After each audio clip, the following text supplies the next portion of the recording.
असम विधानसभा की याचिका समिति पहुंची है शिमला विधानसभा में। जी हां, विधानसभा में अध्यक्ष कुलदीप पठानिया ने इस बात की जानकारी दी है। उन्होंने खुद मुलाकात भी की है इस समिति के सदस्यों के साथ।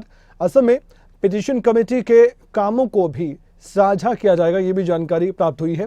विधानसभा अध्यक्ष कुलदीप पठानिया ने इस बात की जानकारी देते हुए आगे डिटेल में बताया। याचिका कमेटी का बहुत महत्व है, कुलदीप पठानिया कहते नजर आए। हिमाचल विधानसभा में भी इस तरह की व्यवस्था रही भी है। हमारे साथ प्रदीप ठाकुर हमारे ब्यूरो जुड़े हुए हैं। प्रदीप, एक समिति आई है असम से, उसके बारे में थोड़ा सा जानकारी दीजिए। क्या क्या जानकारी ये जुटाने के लिए आए हैं और क्या आपस में दो राज्य साझा कर सकते हैं विधानसभा के स्तर पर?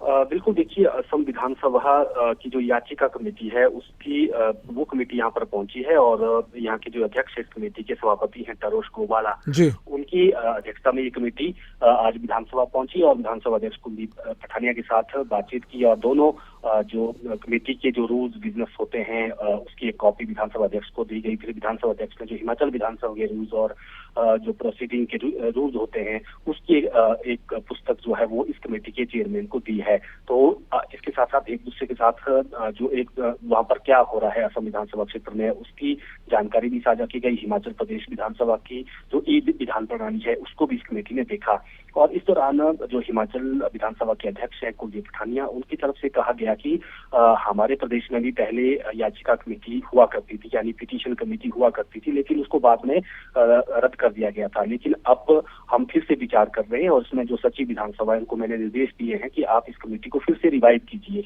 और क्या किसको इसमें सभापति बनाया जा सकता है।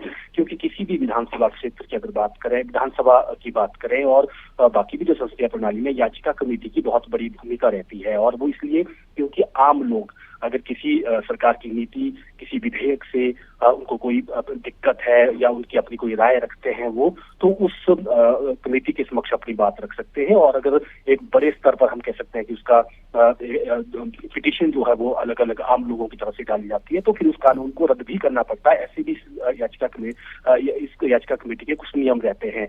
यहाँ पर बाकायदा जो विधानसभा के अध्यक्ष कुलदीप पठानिया है उन्होंने कहा कि मैं जब विदेश दौरे पर गया तो मैंने कई जगह देखा कि वहां पर याचिका कमेटियां हैं और उन कमेटी में अगर 1000 लोग अपना विरोध कोई दर्ज करते हैं, किसी बात को लेकर लिखते हैं, उस कानून को लेकर 1000 लोग लिख के देते हैं तो वो कानून ही बदल दिया जाता है। उस कानून को, विधेयक को ही जो है उसको निरस्त करना पड़ता है और फिर उसकी जगह नए सिरे से कानून जो लोग जैसा चाहते हैं उस हिसाब से बनाना पड़ता है। तो वो आप एक आम आदमी, विधानसभा में विधायक अपनी बात रखते ही है लेकिन आम आदमी इस याचिका कमेटी के जरिए अपनी बात रख सकता है। तो ये एक काफी महत्वपूर्ण कमेटी है और कुलदीप पठानिया ने कहा कि जो विधानसभा अध्यक्ष है कि हम इसको रिवाइव करने की कोशिश करेंगे। जी प्रदीप, बहुत बहुत धन्यवाद, विस्तार से आपने जानकारी दी है इस खबर पर भी।